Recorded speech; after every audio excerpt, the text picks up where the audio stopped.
Welcome to On the Recyard, Women's Prison Podcast, where we are live on the...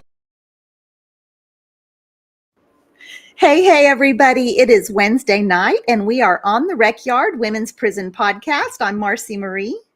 I'm Tunchi. Tunchi, I'm glad to see you. I don't say that very often. I feel like I haven't seen you in a long time, though. I feel like, I don't know, since the beginning of the year, I feel like we just haven't been boom, boom, banging in meetings like we normally do. What's been going on?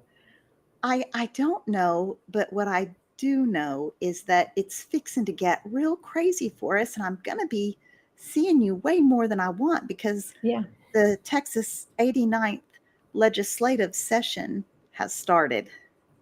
Yeah, I mean, I think you did see an uptick in my text and emails, and I'm like, oh boy, I'm waiting for the moment for Marcy to say, bitch, leave me alone a little bit, but I can't. It's pedal to the metal now. It's go time. It's the moment of truth. We're back in the saddle again. So, oh gosh. Well, I want to thank everybody for being here. First of all, it literally is our favorite time of the week, and you are our community. We see y'all. Some of y'all have been riding with us for a year. And we just appreciate you, and we see y'all coming in, and we appreciate you liking and sharing the live. We appreciate you. If you're listening, wherever you hear your favorite podcasters, we appreciate y'all leaving us a review. We love those reviews. And Jerry Swain, we love you, honey. Thank you for watching from YouTube. We will be getting over 100% YouTube. It won't be too much longer because we got some upgrade and some rebranding, and it's happening. Now, we've been saying that for 2 years, but it's happening this year. It's happening. We have time scheduled. We have a film crew ready to record us doing some really silly stuff that y'all are going to love. And they're going to make some editing geniuses more than me, bigger geniuses than I are going to put some great things together. So I'm really excited for that. So we have a good show tonight. We do. We really do. And I think it's timely.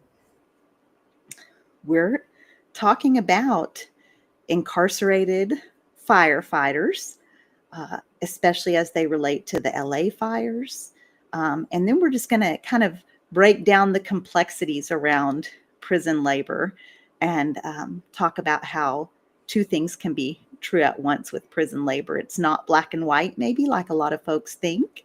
I'm really excited. I think it's going to be a great discussion. I have a good friend who fought fires in California prison system, and I've got some of his videos pulled up, and I'll share those with you. But before we do that, let's do this. Hey, Tooch, what is it, Tooch? I want to tell you how you sounded so excited and happy in the intro right there. You sounded so happy to talk to me. Did it make you feel good? It took me back to this. Every once in a while I go back and watch our first videos, and I'm like, why do we look so young and happy there? And then I'm like, my God, that was just 2 years ago. And then I look at us now and I'm like, I look. Good. Hey, I noticed the change. Much older and tired. So it's always startling to me. I'm just like, that was 2 years ago? Anyway, what did I do last week? We've been fighting hard for 2 years. We really have. We've made so much. Aged into yes, it's aging us. Well, maybe prison kind of conserved. No, that's not. Conserved is not the right word. Preserved is the right word. Thank you for that, Toonch. And then we got out, and it's accelerating the other way. Like when they freeze people, how then their aging accelerates a little. I mean, I've always said that there was something about even the way prison wore us down. There was something about it kind of pickles people, and you get out and you're so much younger than people think, and then very quickly, very quickly, you add on a bunch of weight and gray hair and tired faces. You catch up to all that wear and tear, I guess. When you're in prison, you feel like when you get out, your stresses are gone. Like before you make parole. Once you make parole, you start freaking out again. But like I remember at my 5th, 6th year, like when I was like in the worst of my mental health while I was incarcerated, I remember thinking if I could just get home, I would be fine. But people, there are stresses out here too, right? Just a different kind. So Yeah. Y'all go back and look at those old videos. They are a riot for sure. and the Uh, thumbnails, the whole package. Well, the how whole was your you can week? tell the few thumbnails that I did. Y'all, wait, just as a side note, that first video thumbnail, I was so proud of myself because I found this very old vintage picture from, one of those exploitive movies in the 50s about women in prison and they're holding each other down. One's got a knife and they're in their bras or something. And I superimposed our faces on it. And Marcy said, "Well, honey, it's cute, it's funny, but maybe we need to be a little bit more professional." I never cleaned up my act, but you can tell the fucking sorry, you could tell the thumbnails are mine. What did I do last week? Girl, a bunch of meetings. A bunch of meetings. And last weekend was my last real weekend to just decompress, clean the house, be with the cat. Went to a community event with Mandy, saw Destiny speak. Always such a powerful speaker. So just to be in community with them, just to know. And I saw Darwin, by the way, when we have our training this Saturday, because our leadership team is having a training, we can stop by and see Darwin's mural. I'm very excited about that. But just really kind of got myself together to really shake off the rest of those holiday leftover laying around and back at business, plugging away at this computer for days. Baby, it is back in business. I worked from like I have a 6:30 bus stop drop off. So we get up and get ready and be at the bus stop at 6:30, and then the baby was already up, and then get the baby to school and get my shower and sit down at the desk at 8:30, and I'm still here. How did that happen? But this week it's just been very busy. And we had the ice storm last week and kids were out of school. And so nothing like major except for session started. And it's kind of, we're watching bills and seeing what we need to pay attention to. And yeah, getting stuff done. It's a lot. I did a lot of boring things too this week. I looked for insurance and did a meetings with insurance agent, like all the important administrative things. Me and The Mandy, grown up stuff. grown up stuff. And it's not as it's fun in its own way, Marcy, but it's a lot. It can be a little draining in its own way. So I'm looking forward to our training. We're having that training Saturday just to be with y'all. Really delights me and recharges me. Yeah, I agree. We're going to have a good weekend, and next week on Wednesday night, we'll be able to tell y'all all about it, things that we learned, and you guys can definitely look at our social medias because we will have some pictures for sure, at least up, because I like to take crazy ones of Tunch. Oh man. And Yeah, they all gang up on me. They do. Except Donnie's Cherry. Bless her. oh well, let's dive into this. For some of y'all, you might not even know that you can be a firefighter while you're in prison. Now, several states several states have fire camps for incarcerated folks, and California is one of them. So I read two different numbers. The first number I read was 300, and then a little bit later, an article said the latest was 800. That's the last number, 800 incarcerated folks deployed to fight the fires in LA. I made a Facebook post, or and it said 800 incarcerated firefighters making about $10 a day, are risking their lives. They're heroes, incarcerated heroes, and they're doing it for $10 a day, and that's exploitation. Yeah. And I got all kinds of crazy feedback. Not crazy, excuse me for using that language. And not even just different opinions. Because they're there. It's not like they go into UCC, like a Texas prison, and the UCC office says, you're going to be a firefighter. Like, that's not how it works. You have to ask. You volunteer for that role.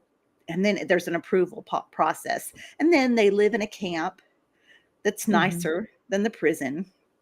They only accept certain crimes. Like, there's kind of a windy path that you have to go down to get that job. And those men and women that are in that role, they want to be there. Yeah.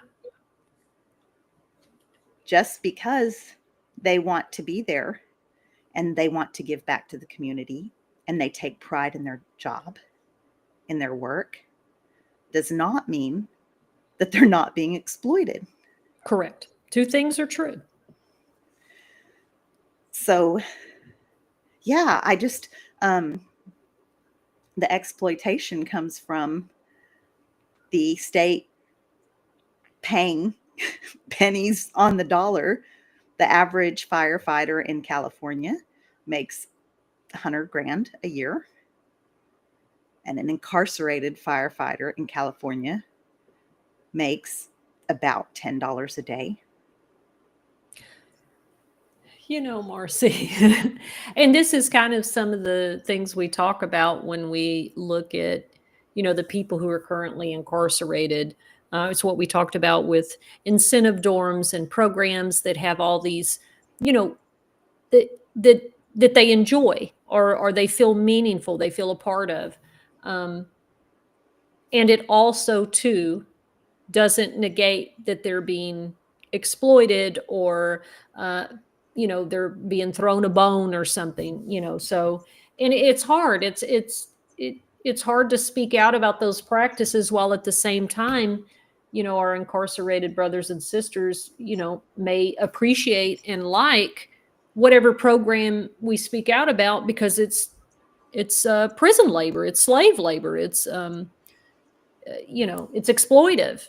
And how to balance those two things sometimes I personally feel is really hard, because I never want to invalidate what meaning it gives to them, but also knowing that it's not quite what they think it is right now, right? It took us it took me a while, at least, when I got out, to be like, wait a minute, shake some stuff off and be like, hold on a second. Like, I am worth more than this. I am worthy of air conditioning or temperature control that's not dangerous wherever I'm housed at, whatever my behavior is or not. And that takes a while. We see some questions coming in the chat, and I promise we're going to get to those. And I just want to say that while I was in prison and I didn't have any jobs that were near as meaningful as fighting fires, my jobs included, like, the best job I had, really, working in the herb garden, working host squad out in the fields. I worked in the kitchen very briefly. And at the end of my sentence, I was a janitor. I cleaned toilets and floors. But in all of those roles, except the kitchen, in all of those roles, I took pride in my work. And it gave me seeing something, even the janitor job, like, after I cleaned the dorm, it felt good. I felt good, like I had done something worthy. And and and I was doing it for free. And that particular job, I absolutely did not have a choice.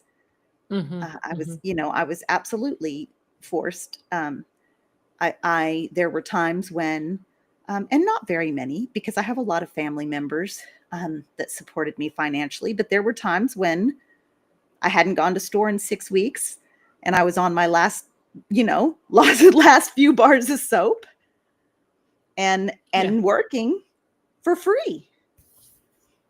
Uh, Yeah. Well, I love my job when I was incarcerated. Working in the library, almost 10 years. And that was against policy. You're not supposed to stay in a job that long, but it really was my peace of mind, my solitude. Like, it meant something. I took a lot of pride in it, and it I did.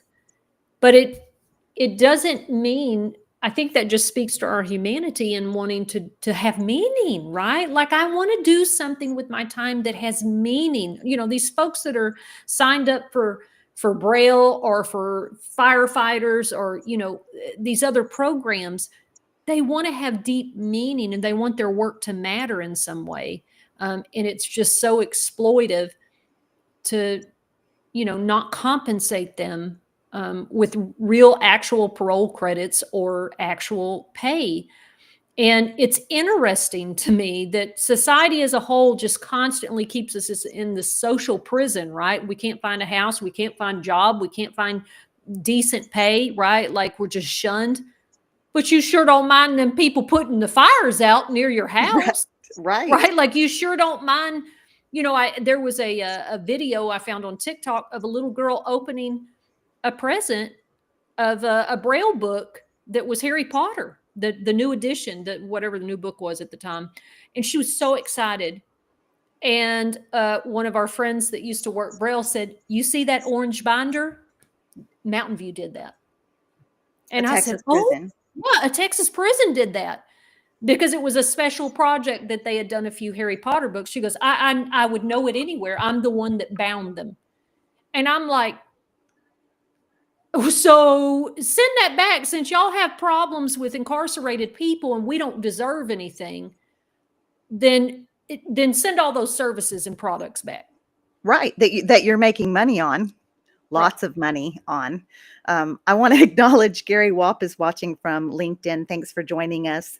And he says, similar to incarcerated folks being allowed to join the military during World War II. And that also reminded me of how, what did it remind me of? Toonch, you were talking so long. I have God lost my bless. train of thought. I was No, ma'am. holding it here in the back of my Mm. head. You can blame me, sister, but you know what our age is. So Maybe it's the Braille program that I was thinking, but people apply for that. yeah. People want to Yes. do that. Yes. And it reminds me of how incarcerated folks, many incarcerated folks, and formerly incarcerated folks, really want to give back, kind of a way to atone some of their past decisions. Yeah. And it's so important to them, and we don't give them that opportunity. As my auntie Angie's watching from YouTube, as she's pointing out, she's asking, can they be hired as firefighters when they get out? And I really dug into what was happening into the California prison system, because I think that not I think I also read that about a third of the deployed firefighters were incarcerated. That's a very large number, um, that the state's saving a lot of money on. And there are some programs that enable some Some. of those men and women to be able to get free world jobs. And there's also a program in California that gives them the option to apply for record expungement.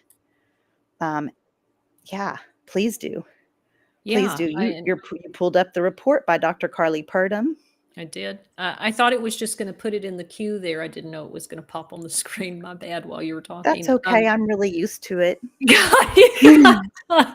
um, well, I wanted to make sure that we talked about Dr. Purdham's work here. She's one of the few researchers that have actually looked into this in terms of disasters, and her work specifically around the use of incarcerated firefighters and EMTs, right, with no pay and little protection, right? Because we're not just talking about low pay. We're also talking about not having the same protections that workers in the free world have. That's the That's other part of it.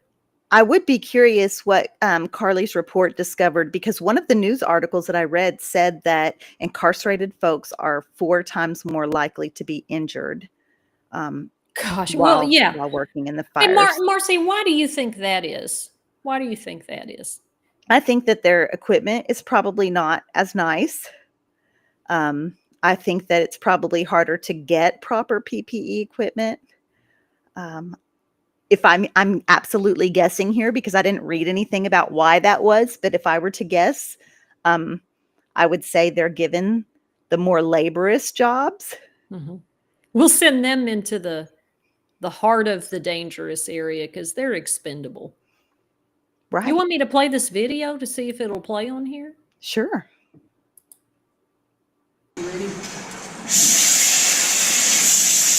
We love it. We love it. We're girl power all the way, and it's a great team that we have out here. So it's really cool to be able to say that we're the only all-female fire team. That's really a cool thing to say, and it's a great feeling to be a part of something like that. The female offender fire team of 8 at Lee Arundel State Prison is one of a kind, but just like any regular fire department, they're on call 24/7, live at the fire station, risk their lives to save others during an emergency, and are constantly training.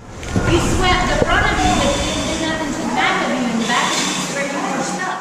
When I say I'm a fire chief, being a female, it's kind of like, you are? That's cool. I worked really hard to get where I am, and it's real rewarding. Chief Tammy Ayers has been with the Georgia Department of Corrections for nearly 19 years and started as an officer. Now she's been the fire chief for about 8 years, and she says it's about more than just fighting fires. They learn how to be a firefighter.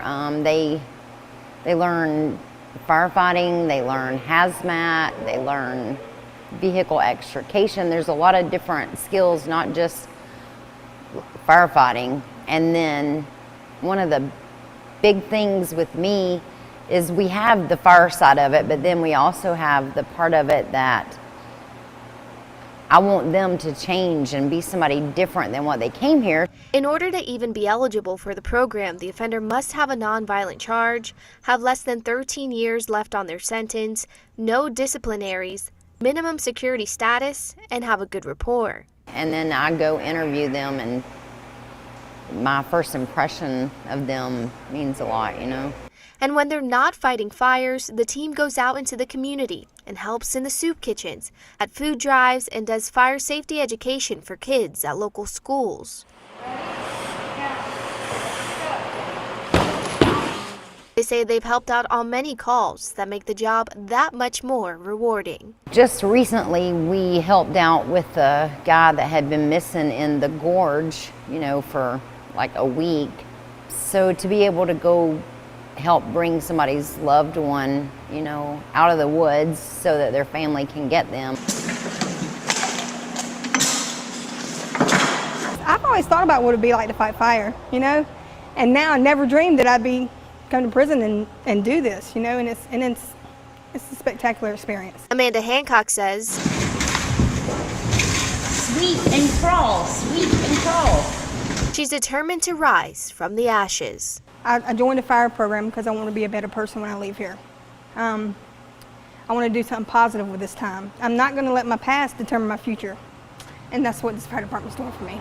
She says it's added structure and discipline to her life. We get up at 5 o'clock every morning, clean, make sure everything's inspection ready. We have PT at 8:30 to 9:30. We breathe air and do training with air breathing from 9:30 to 10:30.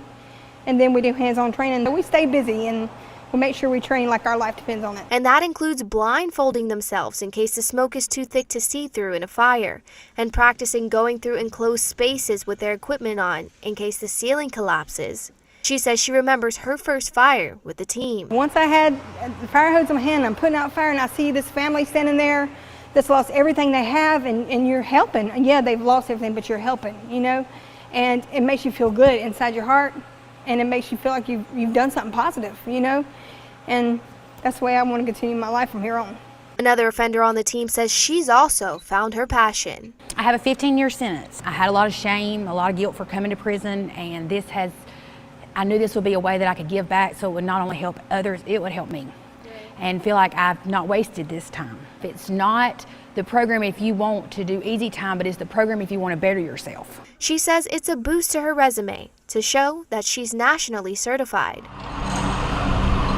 And she hopes her experience with the fire team will prevent her from returning to prison when she's released. It gives you structure, it gives you discipline, you have a sense of integrity. And so that's things that when you carry out into the world, it's going to make you a lot less likely to reoffend because you still have that sense of purpose and sense of self. She says the program has exposed her to a skill and a passion she may never have come across on the outside. It's been a super blessing for all of us. We are able to do things that we never dreamed we were going to do. It's built us up. You know, I mean, we were broken. All of us were broken coming here. But this has given all of us confidence. It's built all of us up. And I just can't stress enough what a wonderful program it is. A skill she says she plans to use to give back to her own community when she's released. I gotta get your leg. Hold on, I'm out. Okay, let's go. Cassandra Ortiz.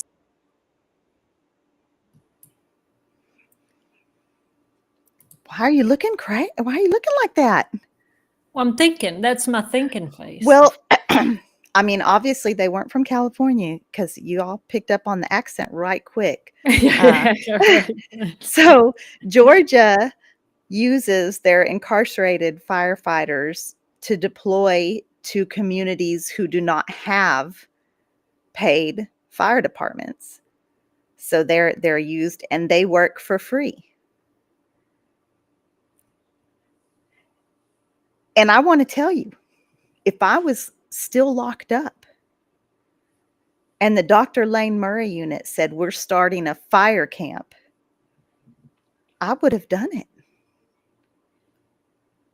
I would have done it. I would have loved that feeling. I got excited about being on the dang herb garden, and they treated us like crap in that job. I can only imagine that the staff at least, hopefully, talks to the firefighters a little bit better than Gen Pop, but we were talked to like dogs. Well, I mean, the trustees were still treated like servants. Often, yes. You know, again, it's that weird tension of, yes, this can be meaningful and impactful, but what is this translating to? I remember it was one of the conversations I had with a former director who was over some programming, was that like, okay, great. What is the outcome after the program? Well, they feel great. They're empowered. Wonderful. I love that. We're talking about reentry work. What does this translate to in the world in a meaningful way? Well, they just feel good about themselves. Great.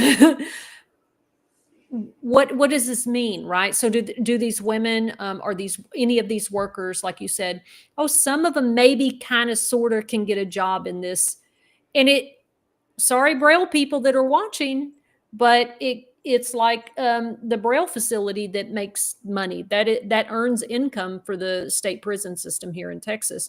Those are specialized workers that come on the outside, and there are some real challenges in order to be a successful Brailer. It's not an industry in Texas. It's not, right? So how does this translate into real world success other Well, than how I do feel good when outside I took this then I took this program. how do outside Braille companies compete with a state that massively produces Braille material using prison labor? Well, that's the That's rub too, is that a lot of Braille contractors want to pay now formerly incarcerated transcribers a little bit below what the industry standard is because they know them from prison. That's the truth. Now, I yeah. love y'all that participate in Braille, but again, it is that balance of I know you love it, I know you appreciate, but other than the few bit of people that are able to make this a career, for the most part, it's not for people. And it is exploitive on the inside. They make over $500,000 some years in profit on free labor and couch it as empowerment and something you can do in the world. What does that feel like, Marcy, if you were out there risking your life, putting out fires to say, like the lady talked about somebody's family, the same way the Braille girls feel about I'm giving something back to this community that needs this support, and then you get out, oh, never mind, it's super hard to get into, and also we don't want you here. Are you Noah serious? Asher. Yeah, Noah Asher's also watching from LinkedIn. This is nice, but unfortunately in Georgia, you cannot be a firefighter with a felony conviction. So when they get out on their own, they aren't allowed to be a firefighter. So I'm finding some conflicting things because, and actually conflicting, but not conflicting. It's saying, yes, they can be a firefighter, but no, they cannot get their fire and emergency services certifications or their EMT. So you can walk around with a water hose and put fires out just in your volunteer capacity? I mean, that's what I'm seeing. Well, it's kind of like when they say, well, you can get your degree in social work. You cannot get your license. Those are two Right. different things. Right. Yeah, you can pay for your higher education inside of Texas prisons and get your degree in social work, but can you get licensed when you get out? That's a great observation. Wow. Yeah, Jerry said we had a fire wagon. Yes, we did have a fire wagon. I only saw it parked. Have you ever seen it? Yeah, it's in the front. Hey, at Mountain View, it was in the front. Now, we did have them fire hose in the building that I told y'all Belinda sprayed me with, but I mean, I never saw.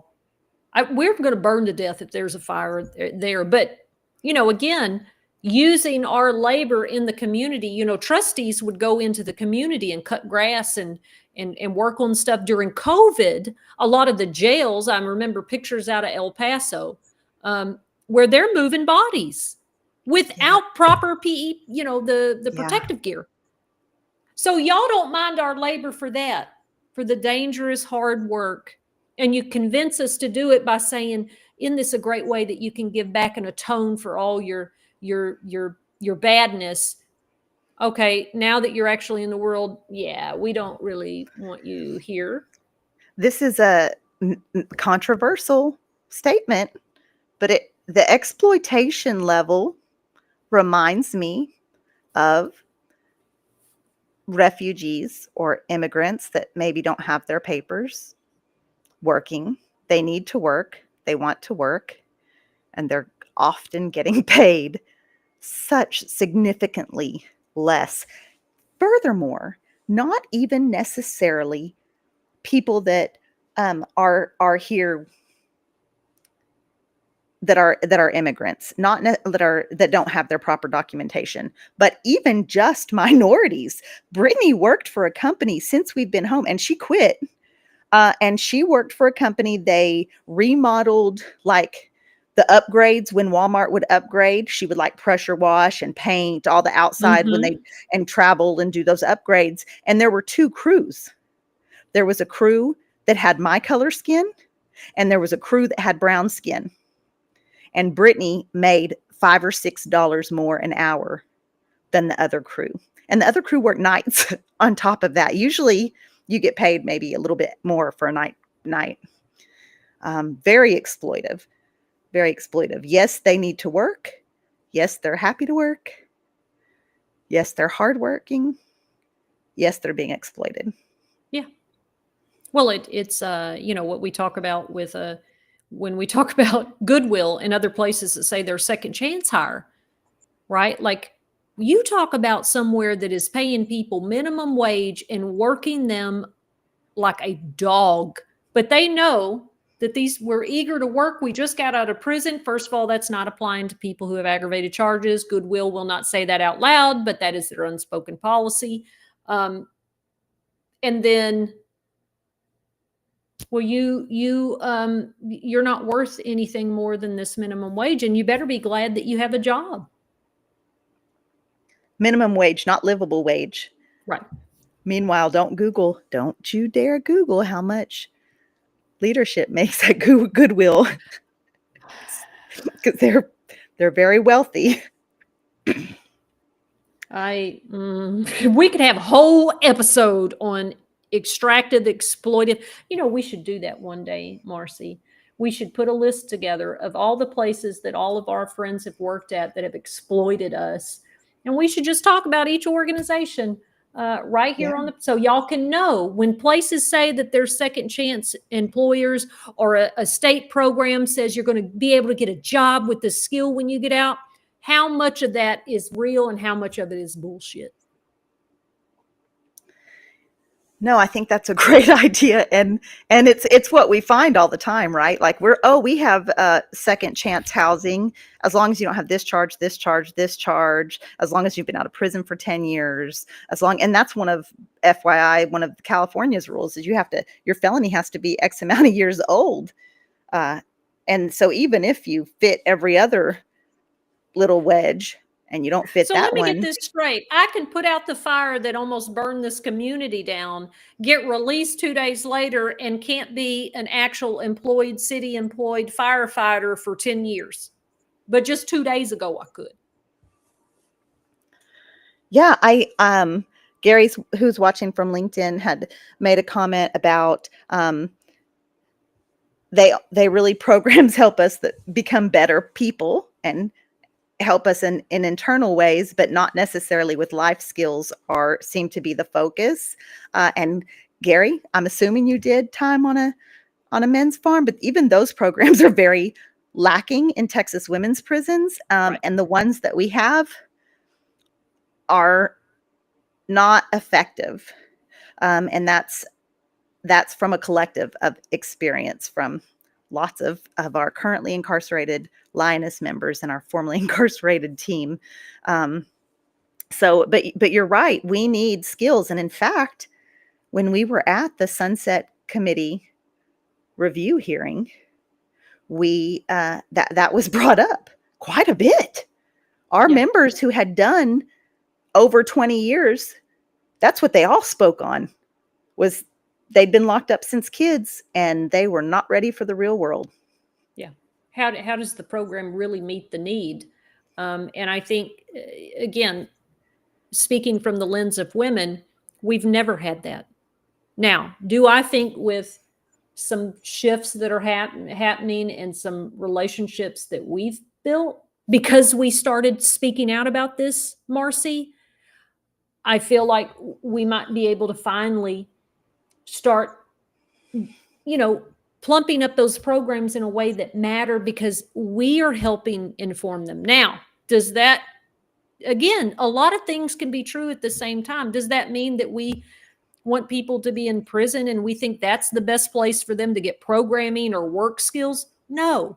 But if they're going to be there for now, then they need to meet people's needs. They need to meet their dignity and humanity, and they need to compensate them, right? Like we keep talking about these women on this article or this video that we just watched about how much they love their jobs. That's true for them. And they can also be exploited, right? Just like my Braille girls. Them girls are working their asses off in that facility and they are proud of their work. And you talk about a specialized skill set. That is not a simple skill set. and getting paid $0 for it while the agency makes hundreds of thousands of dollars off of it. Not even drinking a free world cup of coffee at work. Correct. And, oh, by the way, also not getting any type of meaningful parole credit that actually counts for anything. That's wrong. That's wrong. Yeah, absolutely. That good time work credit is such a Get joke. out of here. Yeah, truly. And they really like to use it. California did try to pass Proposition 6, which would require the state to pay incarcerated workers at least minimum wage. There was a huge campaign around it. When we were in Detroit, people were approaching us. It was widely publicized, and it was shot down. Did you put Melissa's comment up here while I was talking? Sometimes I don't see your comments, but I spot did. on, Melissa.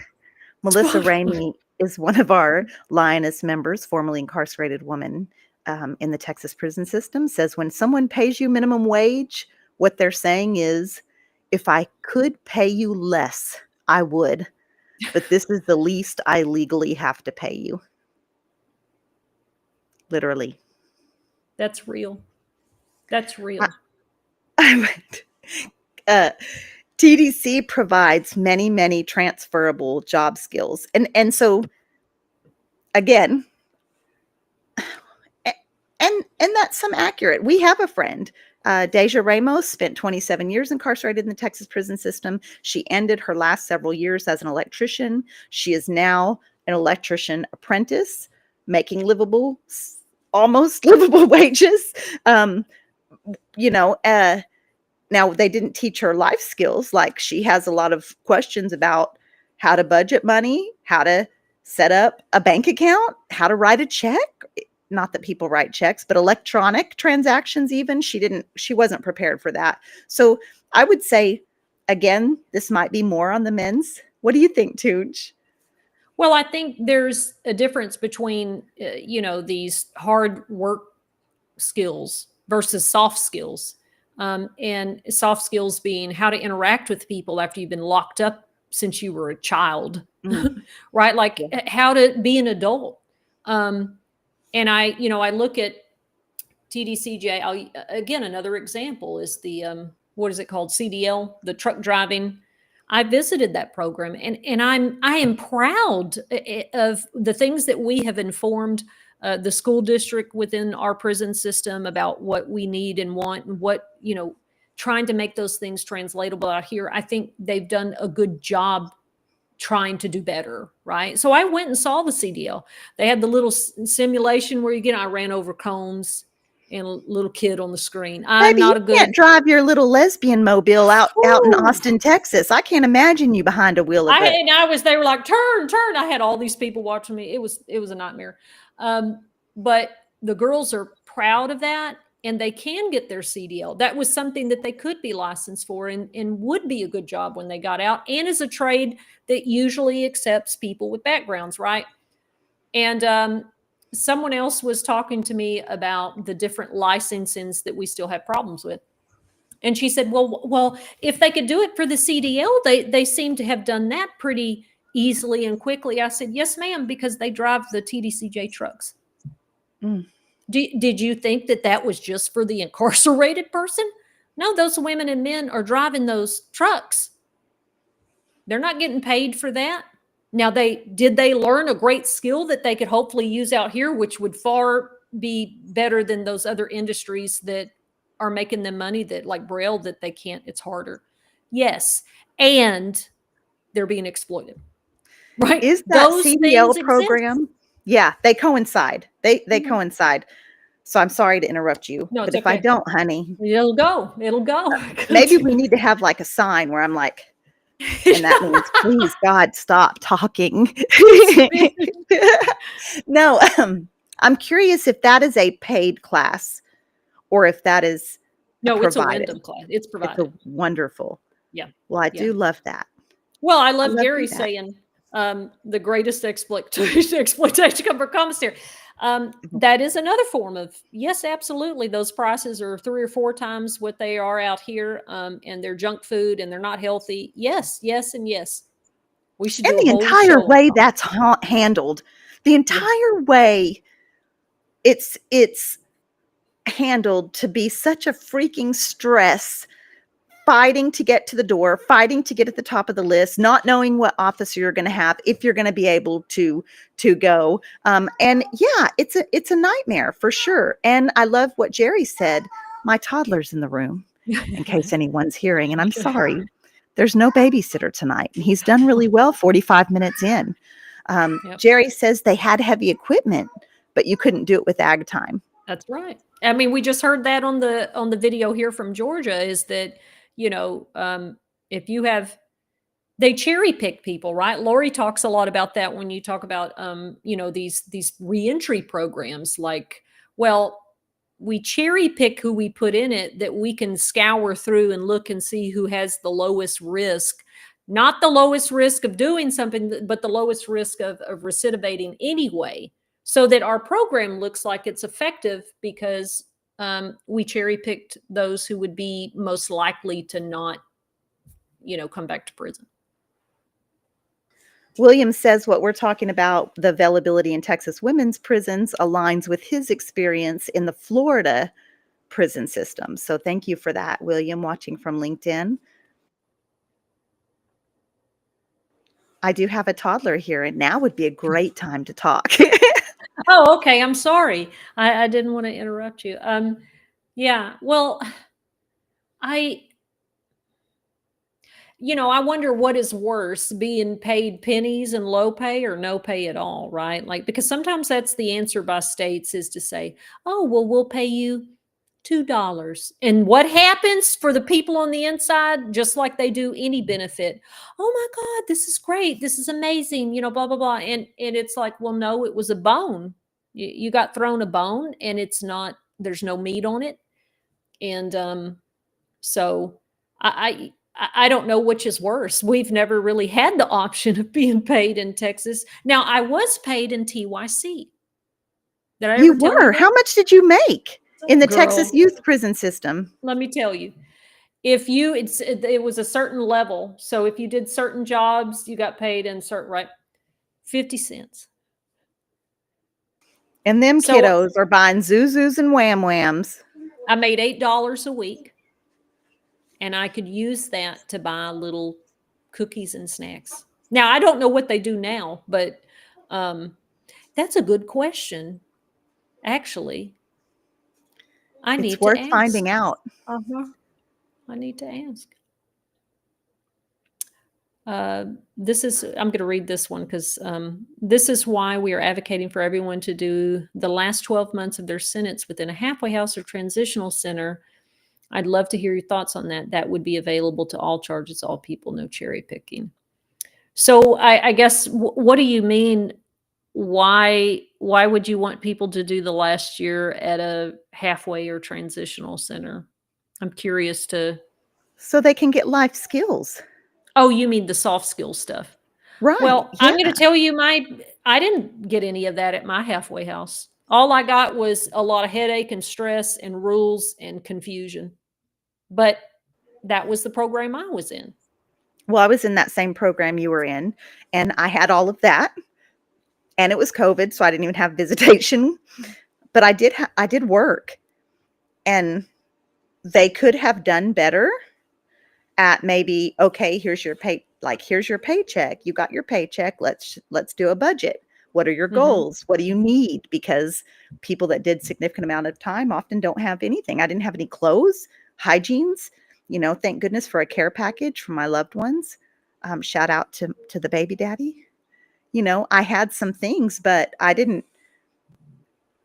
Now, I had ran a household before I got locked up, but they didn't teach those things. That wouldn't have been beneficial to someone who had not already had experience. Yeah.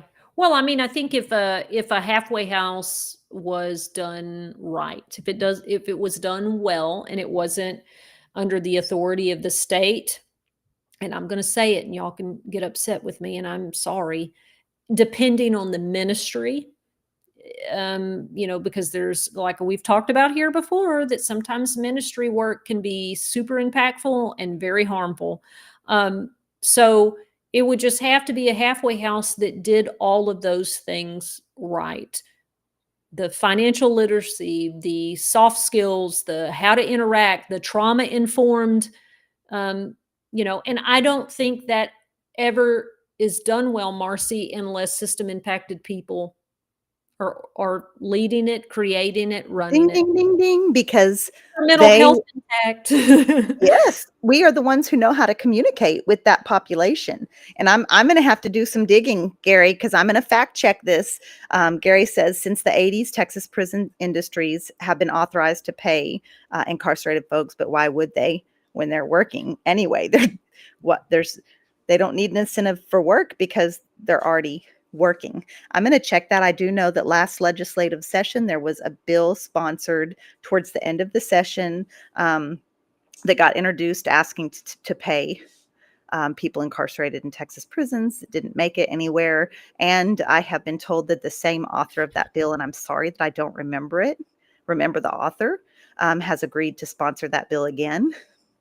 And I think it's going to be one of those things that has to be presented several times. I don't see that. I'm not trying to be a naysayer. I don't see it passing this session, but maybe if we make a little more progress and then a little more progress and get in some more people's ears, who knows? I think everybody should be working at home, so and not prison. So Christy's watching for YouTube. She said, but if those things could be integrated into the programs at the halfway house, it would be beneficial to everyone. And I think that we agree with you. I think that's what Tunch said, is if they actually did it, and I think it needs to be system impacted led, because we are the ones who understand our population. So Sean and Sade Wright are watching from Facebook. The Right Cause Urban Youth Conservation sounds like the same program Sean was in. Sean was helping others get jobs and resources. The staff didn't help at all. They only made it more complicated. And so it must be Sade talking. And I will say that they have an event coming up in Fort Worth, Texas on March 14th. Follow them on Facebook so you can stay apprised to those details. I will be there. But I will say that, going to the reentry office on the Dr. Lane Murray unit. God bless. It was so confusing. Yeah. The office was super busy. Like, she had painted the walls this bright color. She had all these colorful things coming from a black and white environment. It messed with me there. And then she spoke very quickly. And I told her, I don't need any help. You'll have to sign a thing. Okay, well, print it. I don't want to come back here. And she was nice enough. Right. She was nice enough. Whoever it was in 2021, well, that's when I left. So she was there like 2019. You were very nice, but you were not equipped to handle dealing with people who have done a significant amount of time. No. You didn't have those skills. You needed to go through a training. Yeah. Well, and I remember our reentry lady. Her name was Miss Dickey. Miss Dickey, if you're watching, I really adored you. I really did.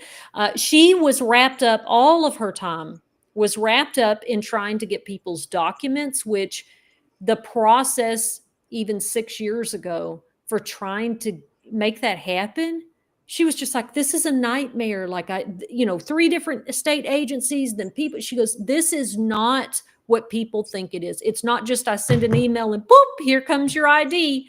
It's not like, it is a bunch of red tape. So she never really had time. She would see people for maybe 15 or 20 minutes. She did not have the capacity to see all those people and be a case manager. She did not. And she wanted to, but there's just no way. Yeah, because they work multiple prisons. Yes. So Lane Murray had 1,200 people. Her caseload was massive. You start talking to reentry several years before you're eligible. Before your projected release date. And so for sure, they're overworked and probably underpaid. Yeah, for that level of work, yeah. you know, and we know the lady that leads the reentry in our state prison, and it's not for, and there's few people that I think really care. And it's not for a lack of care, it's for a lack of resources, support. What is happening? What's going on with this comment on the screen? I was like, what did I push? It was me. Gary Oh, really okay. laid out some information and I can't read it all, but I don't know why it did that. Maybe because I don't know why it's doing that, honey. But Gary Welp says Huh. research corrections, TPI. And I want to say what it says here because lots of folks watching don't see the LinkedIn comments. And I can't put it on the screen. Government Code Title 4, Executive Branch, Subtitle G, Corrections, Chapter 497, Industry and Agriculture, Labor of Inmates, Subchapter A, Texas Correctional Industry. So maybe if you Google that up, you can see what Gary was talking about, that they have authorization to actually pay. And actually, Texas Correctional Industries is an industry. It's a big business. They again make lots of money off of incarcerated people's labor that they pay $0 an hour. I mean, this is outdated anyway because it has Project Rio in it, and that does not. Do you remember Project Rio? I do remember Project Rio, and I remember when Project Rio died, and they stopped doing it, and people freaked out because we thought Project Rio was really going to help us. Because when you're in prison, you don't really know what's happening when other folks are getting out. Other folks are just like, while they're incarcerated, yeah, I'm part of Project Rio. I'm doing this and this. And then when they stopped doing it, we were all like, what are we going to do? Well, it turns out we were going to do the same stuff that the folks who went through that project, which is, struggle and find each other and find community out here to support us because it wasn't happening from the inside. I did have Matthew Hahn's video on TikTok. It's a 1-minute video, and I think that it's probably worth a watch. Matthew is my friend who did he did time in California, and he was a firefighter. If I am smart enough, like I'm acting like I haven't done this is so odd. The Palisades fire I'm going to is try to ripping get it through on Los here. Angeles right now. And what you may not know is that there are people in prison fighting those fires. I was one of them. Now, this is a picture of me in prison wearing the orange. This was in 2009, and I was a firefighter on the Hesesita fire in Santa Barbara. A fire not that different from the one burning in Los Angeles right now. There was heavy winds, it pushed embers down into the neighborhoods, and homes were burning down. Now, this is a picture of my fire crew. The Dirty Deuce is what we called ourselves. Crew 14-2 with the Los Angeles County Fire Department out of Francisquito. Every single person in this picture was in prison. That's me in the back right, standing. Now, 2 of the people in this photo are no longer with us, unfortunately. And one of the guys in this photo, all the way on the left, he's a firefighter today. He's a hotshot with the United States Forest Service. Now, when I was in fire camp, I got paid anywhere from $1.75 to $2.90 per day. And then when we went on a fire or any other type of incident, I made $1 per hour. Not very much money, but it was the highest pay number in the state of California at the time. I paroled from fire camp in 2012.